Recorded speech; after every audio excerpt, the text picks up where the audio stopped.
Hello guys, welcome to my YouTube channel. इस particular video में हम बात करेंगे 11th की बायोलॉजी का जो फर्स्ट चैप्टर है, जिसका नाम है जीव जगत।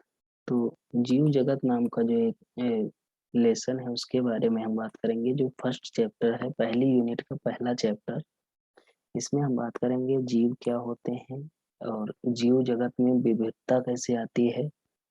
वर्ग की या क्लासिफिकेशन देखेंगे और क्लासिफिकेशन के जो साधन हैं उसके बारे में हम बात करेंगे। ओके, तो जीव क्या है ये हम बात करते हैं। जब हम जीवन को परिभाषित करने का प्रयत्न करते हैं, तब हम प्रायः जीवों के सुस्पष्ट अभिलक्षणों को देखते हैं। जैसे कि अगर हम जीव की बात करें तो उसमें जीव हम कैसे जानेंगे कि ये जीव है, या मतलब इसमें जान पाई जा रही है या लिविंग है, तो उसको हम कैसे देखेंगे, कैसे प्रभावित करेंगे। तो जैसे उसमें वृद्धि होनी चाहिए, उसमें जनन होगा, पर्यावरण के प्रति संवेदना का पता लगाना और उसके अनुकूल एक क्रिया करना। तो कुछ जैसे एनिमल होते हैं या जीव होते हैं, तो उसमें अगर वृद्धि है, जनन हो रहा है, पर्यावरण के प्रति संवेदनाएं उत्पन्न कर रहा है, तो या उसके प्रति अनुकूल अगर है वो, तो उसे हम क्या कहेंगे, वो जीव जीव होते हैं। ओके, तो आप इस सूची में जैसे उपापचय, जैसे मेटाबॉलिक एक्टिविटीज हो गई या उपापचय क्रियाएं हो गई, या स्वयं की प्रतिलिपि बनाना, मतलब कुछ खुद के क्लोन बनाना। जैसे हम प्लांट की बात करें तो उसमें क्या करते हैं, खुद के क्लोन बनाते हैं। फिर स्वयं को संगठित करना, एक दूसरे को एसोसिएट कर लेते हैं, संगठित कर लेते हैं। प्रतिक्रिया करना, उद्गम आदि, जो उद्गमन हो या गमन लोकोमोशन हो, तो उसको उसे हम क्या कहेंगे, उसे हम कहेंगे जीव। फिर हम देखते हैं कि सभी जीव वृद्धि करते हैं। जितने भी जीव होते हैं वृद्धि करते हैं। जीवों के भार तथा संख्या में वृद्धि होना, ये दोनों वृद्धि के द्विगुणी अभिलक्षण है। अब जैसे कोई जीव है तो उसमें वृद्धि होगी और संख्या में भी वृद्धि होगी, उसके वेट में या भार में भी वृद्धि होगी। ओके, बहुकोशिक जीव कोशिका विभाजन द्वारा वृद्धि करते हैं। जैसे बहुकोशिक या मल्टी सेलुलर जो एनिमल होते हैं, वो उसमें क्या होता है, सेल डिवीजन होता है या कोशिका विभाजन होता है। पौधों में यह वृद्धि जीवन पर्यंत कोशिका विभाजन द्वारा संपन्न होती है। जैसे अगर हम प्लांट की बात करें या पौधों की बात करें, तो उनकी पूरे लाइफ टाइम क्या होती है, सेल डिवीजन या कोशिका विभाजन होता रहता है। अगर हम एनिमल की बात करें या प्राणियों में अगर बात करें, तो यह क्या है, यह वृद्धि कुछ कुछ आयु तक निर्धारित होती है। अगर हम प्लांट की बात करें तो ये निरंतर जो ग्रोथ होती है या सेल डिवीजन होती, निरंतर होती रहती है। लेकिन अगर प्राणियों की बात करें, एनिमल्स की बात करें, तो ये इसका कुछ एक ऐसी लिमिट होती है, एक माइलस्टोन आता है जहां पर आके वृद्धि या उनका भार में बढ़ोतरी होना बंद हो जाता है।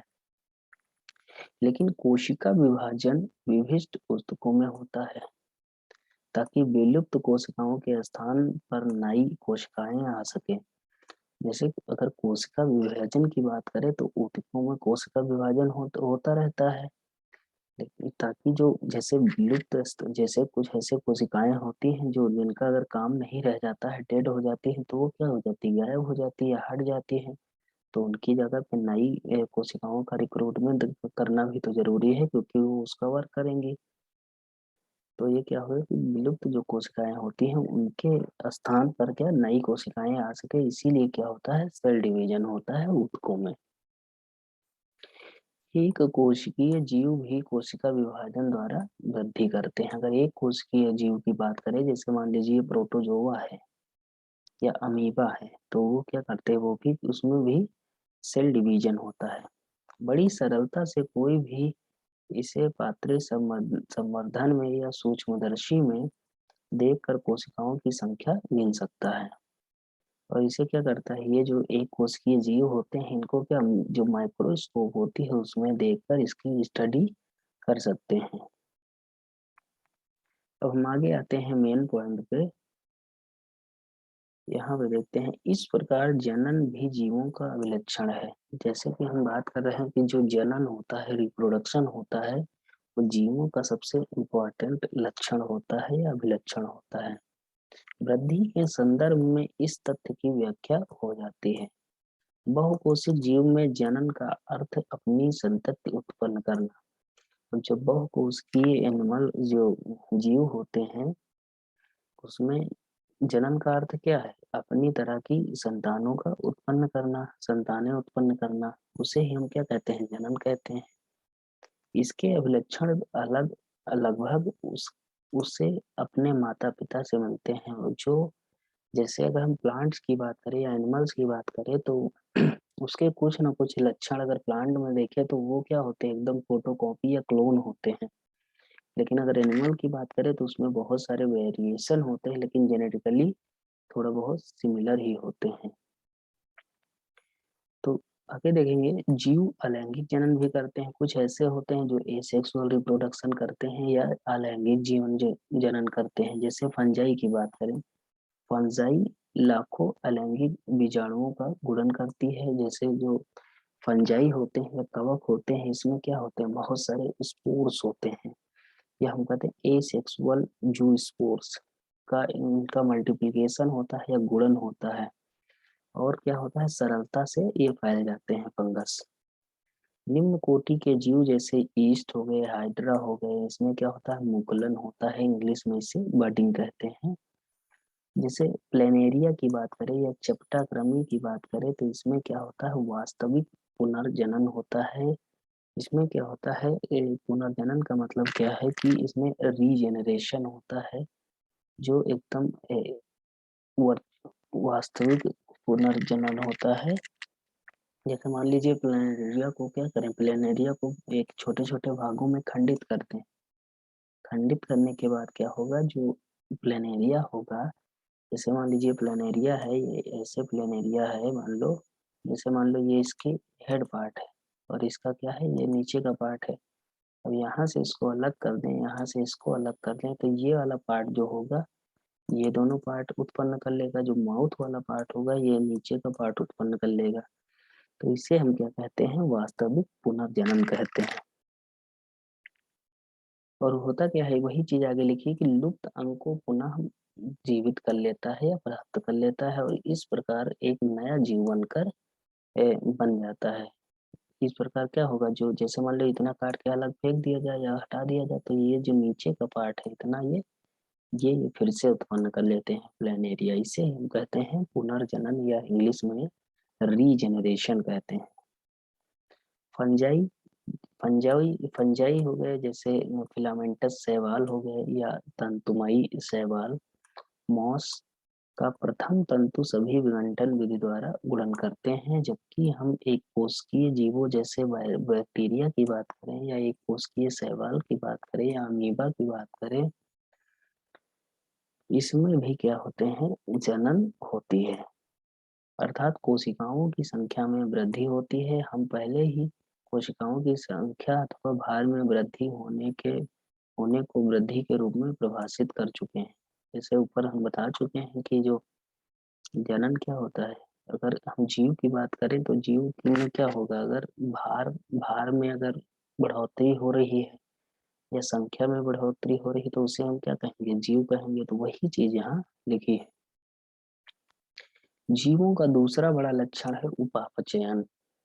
उपापचयन का मतलब है कि मेटाबॉलिक जो एक्टिविटीज होती हैं, तो अगर वो एक्टिविटी चल रही हैं, जैसे हो गई रेस्पिरेशन हो गया, श्वसन हो गया जैसे हम कहते हैं, डाइजेशन हो गया जैसे पाचन तंत्र हो गया, एक्सक्रीटरी सिस्टम हो गया, कार्डियक सिस्टम हो गया, तो ये क्या है? उपापचयी क्रियाएं हैं। तो यहाँ पर क्या होगा कि सभी जीव रसायनों से बड़े होते हैं। ये रसायन छोटे बड़े विभिन्न वर्ग माप क्रिया आदि वाले होते हैं, जो अनवरत जैव अणुओं में बदलते रहते हैं और उनका निर्माण करते हैं। ये परिवर्तन रासायनिक अथवा उपापचयी क्रियाएं हैं। सभी जीवों, चाहे वो बहुकोशिक हो तथा एक कोशिकीय हो, उसमें हजारों उपापचयी क्रियाएं साथ साथ चलती रहती हैं। उसमें बहुत सारी जो कि उपापचयी क्रियाएं हैं वो चलती रहती हैं, चाहे वो बहुकोषीय एनिमल हो या प्राणी हो या एक कोशिकीय प्राणी हो।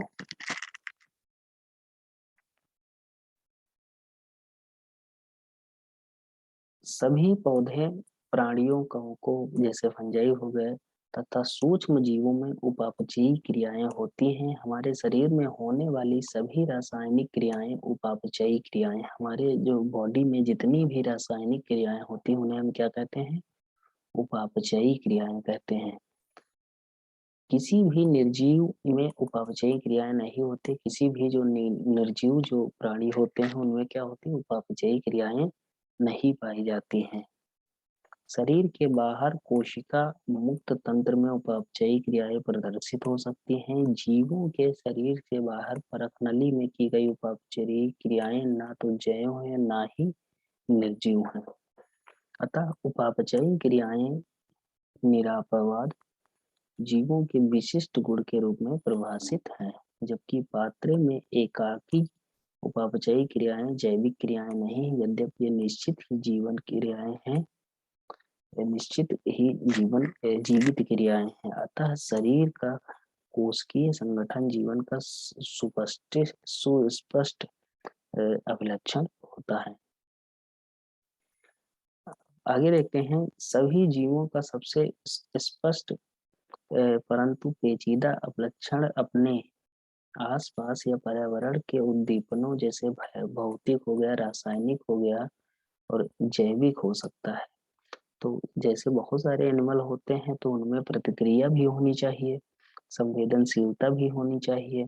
तो जैसे कोई भौतिक हो गया या रासायनिक हो गया या जैविक कोई भी उद्दीपन है तो उसके प्रति क्या हो? संवेदनशीलता अगर है किसी एनिमल में तो उससे हम क्या कहेंगे? जीव कहेंगे। अगर इसके प्रति अगर किसी संवेदनशीलता अगर प्रतिक्रिया है तो उसे हम क्या कहेंगे? जीव कहेंगे। ओके, हम अपने संवेदी अंगों द्वारा, जो संवेदी अंग कौन कौन से होते हैं, जैसे अगर हम अपने एनिमल में बात करें तो संवेदी अंग कौन कौन से होते हैं? कई सारे होते हैं। जैसे हम सबसे मेजर पार्ट देख लें तो क्या है? हमारी स्किन है, संवेदी अंग है, समझ गए। फिर क्या? पौधों पौधों जैसे प्रकाश हो गया, पानी, ताप, अन्य जीवों, प्रदूषकों आदि जैसे बाह्य कारकों के प्रति संवेदन या प्रतिक्रिया दिखाते हैं, संवेदनशीलता दिखाते हैं पौधे।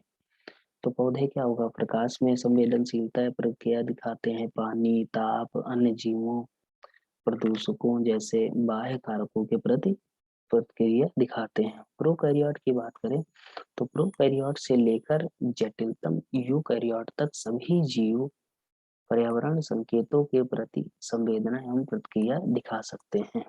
अगर प्रोकैरियोट से लेकर जितने भी यूकैरियोट हैं, ये अगर पर्यावरण में कोई भी प्रतिक्रिया क्रिया हो रही है तो उसके प्रति प्रतिक्रिया करने की एक एक कैरेक्टर रखते हैं, उसे हम क्या कहते हैं?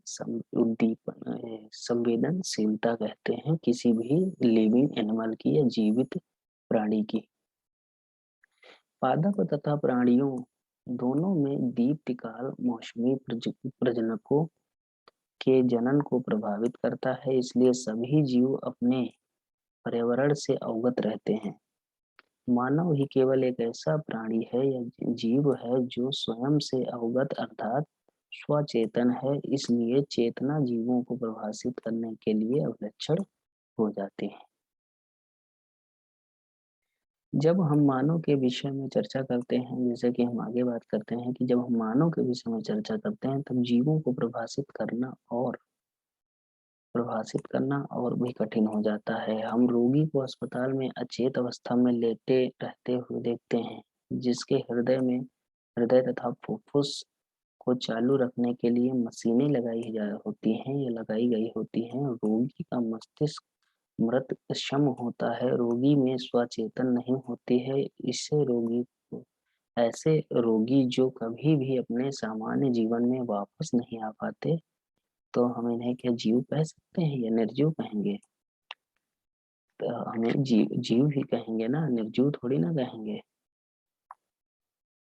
उच्च स्तरीय अध्ययन में जीव विज्ञान, पृथ्वी और जैव विकास की एक कथा है। आपको पता लगेगा कि सभी जीवित घटनाएं उसमें अंतर्निहित प्रतिक्रियाओं के कारण होती हैं। ऊतकों के गुण के कोशिका में स्थित कारकों के कारण नहीं है, बल्कि घटक कोशिकाओं की पारस्परिक प्रतिक्रिया के कारण है। इसी प्रकार कोशिकीय अंगकों के लक्षण अंगकों में स्थित आणविक घटकों के कारण नहीं, बल्कि अंगकों में स्थित आणविक घटकों के कारण आपस में क्रिया के कारण करने के कारण होता है। उच्च स्तरीय संगठन उद्गामी गुणधर्म इन प्रतिक्रियाओं के परिणाम स्वरूप होते हैं। सभी स्तरों में संगठनात्मक जटिलता को पदानुक्रम में यह अद्भुत घटना यथार्थ है। जैसे हम बात करें जीव जगत में विविधता कैसे आती है, वेरिएशन कैसे आती है, तो ये हम देख लेते हैं थोड़ा कि वेरिएशन कैसे आया इसमें, या वेरिएशन को हम कैसे स्टडी कर सकते हैं, इसके लिए कौन कौन से टूल्स बने हैं। तो ये सारी चीजें हम देखते हैं इसमें। यदि आप अपने आसपास देखें तो आप जीवों की बहुत सी किस्में देखेंगे, जैसे गाय हो गया, भैंस हो गया, कुत्ता हो गया, बिल्ली हो गया, तो बहुत सारे एनिमल आप देखते होंगे। कुछ पालतू होते हैं, कीट हो गया, पौधे हो गए, पक्षी हो गए, है ना। तो इस तरह के वेरिएशन देखते हैं जीवों में। बहुत ऐसे भी जीव होते हैं जिन्हें आप आंखों की सहायता से नहीं देख सकते, जैसे बैक्टीरिया हो गए, वायरसेस हो गए, लेकिन हमारे पास रहते हैं। यदि आप अपने अवलोकन के क्षेत्र को बढ़ाते हैं तो आपको विविधता की एक बहुत बड़ी श्रृंखला दिखाई देगी। स्पष्टता, यदि आप किसी सघन वन में जाएं तो आपको जीवों की बहुत बड़ी संख्या दिखेगी। जैसे हम किसी जंगल में या बहुत बड़े वन में जाते हैं तो वहाँ क्या बहुत ज्यादा वेरिएशन मिलेगा, जहाँ पे पौधे होंगे, जीव होंगे, जंतु होंगे, बहुत सारी किस्में दिखेंगी एनिमल्स की या प्राणियों की। प्रत्येक प्रकार के पौधे, बहुत प्रकार के पौधे होते हैं, जंतु होते हैं, जीव जो आप देखते हैं किसी एक जात या स्पीसीज का प्रतीक है। जैसे कोई भी एनिमल हो गया, कोई भी पौधा हो गया, या कोई भी इंसेक्ट हो गया, तो वो किसी स्पीसीज का क्या है, एक प्रतीक होते हैं, एक सिंबल होते हैं। अब तक की ज्ञात एवं वर्णित स्पीसीज संख्या लगभग 1.7 मिलियन से लेकर 1.8 मिलियन तक हो सकती है। हम इसे जैविक विविधता अथवा पृथ्वी पर स्थित जीवों की संख्या तथा प्रकार कहते हैं। और इतने सारे वेरिएशन होने के कारण हम इसे क्या कहते हैं, जैविक विविधता कहते हैं, या हम इसे वेरिएशन कहते हैं। ओके, आगे देखते हैं कि जैसे बहुत सारे टेक्निक्स आई, जैसे प्रत्येक जीव का एक अपना मानक नाम होता है ना। कोई भी जीव होगा तो जैसे इंसेक्ट हो गया तो जैसे कॉकरोच हो गया, और स्कॉर्पियन हो गया, बहुत सारे एनिमल, बीटल्स हो गए, तो उनका अलग अपना नाम होता है। हम लोगों का अपना अलग नाम है, होमोसेपियंस। तो जितनी ज्यादा वेरिएशन हो गई, अब जैसे पौधों में ही ले लीजिए, जैसे मटर हो गया, पाइजम सेटाइवम हो गया, अगर अमरूद हो गया तो उसका अलग ही नाम होगा। तो वही चीज देखेंगे कि इसे हम क्या कहते हैं, कि इतना ज्यादा वेरिएशन होने के कारण इसके नाम याद रखने के लिए बहुत सारी टेक्निक्स या टूल्स बनाए गए हैं, जिन्हें हम क्या कहते हैं, आईसीबीएन भी, एक को आईसीबीएन कहते हैं जिसमें बोटेनिकल नोमेनक्लेचर की बात होती है, और दूसरा होता है आईसीजेडन जिसे हम international code of zoological nomenclature, या ये एनिमल्स के लिए बनाया गया है।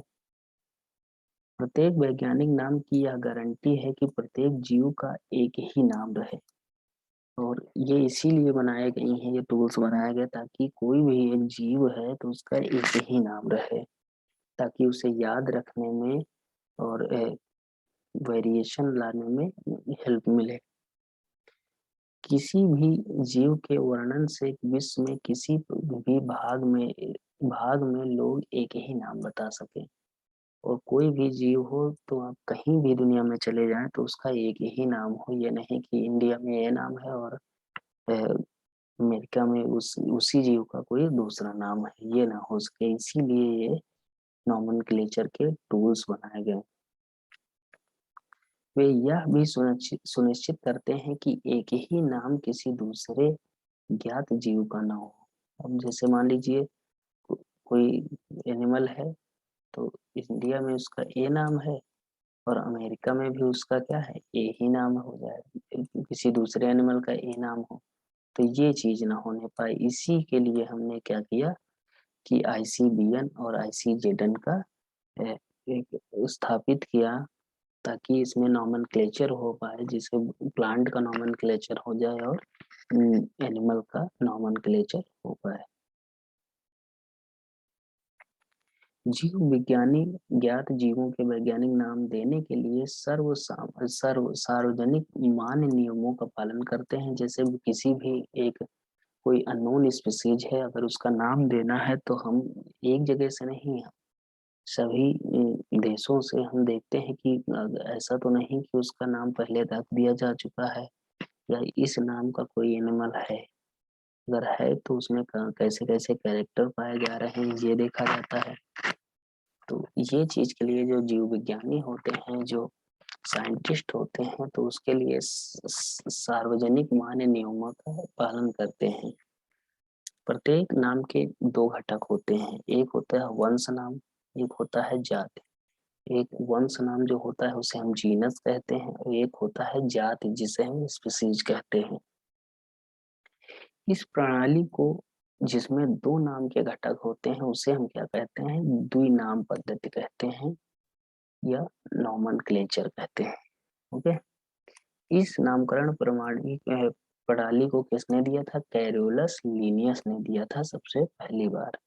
तो कभी कभी क्वेश्चन भी आता है कि द्विनाम पद्धति किसने दी थी, तो कैरोलस लीनियस ने दी थी। द्विनाम पद्धति क्या होती है, तो इसमें एक वंश नाम होता है जिसे इंग्लिश में हम जीनस कहते हैं, एक जाति संकेत पद होता है जिसे हम हिंदी इंग्लिश में स्पीसीज कहते हैं। इसका उपयोग सारे विश्व के जीव विज्ञानी करते हैं। जो कैरोलस लीनियस ने अपना ये नियम दिया, ये प्रणाली जो दी, वर्ल्ड में, संसार में हर जगह यही चीज यूज होती है, वेरिएशन जंतुओं के नाम रखने के लिए। दो शब्दों वाली नामकरण प्रणाली बहुत सुविधाजनक होती है। जो दो शब्दों वाली जो नामकरण प्रणाली है बहुत सुविधाजनक है, तो इसमें बहुत सारे नाम आते हैं।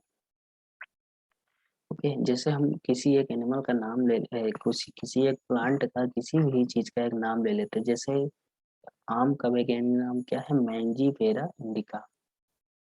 तो मैंजीफेरा इंडिका है, तो यहाँ वंश नाम क्या है, मैंजीफेरा, और स्पीसीज नाम क्या है, इंडिका।